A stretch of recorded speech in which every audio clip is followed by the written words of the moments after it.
আজ কিন্তু নরক চতুর্দশী, যেটা কিনা অনেকে ভূত চতুর্দশী নামেও চেনে। কিন্তু এই চতুর্দশী সবাই পালন করে কেন?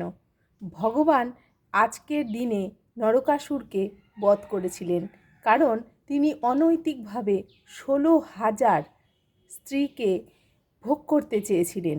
ভগবান সত্যভামার সহিত 16,000 স্ত্রীর সম্মান রক্ষা করেন এবং যখন 16,000 স্ত্রী তাকে বলে যে এখন আমাদের কি হবে, আমাদেরকে তো সবাই বাজেভাবে দেখবে, তখন ভগবান তাদেরকে গ্রহণ করেছিলেন পত্নী রূপে।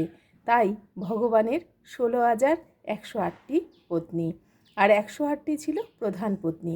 তাই আজকের দিনে নরকাসুর ভগবানের কাছে ক্ষমা প্রার্থনা করে বলেছিলেন মর্তবাসী যেন আমার এই দিনটি সাড়ম্বরে পালন করে। তাই এই নরক চতুর্দশী সাড়ম্বরে পালন করা হয়।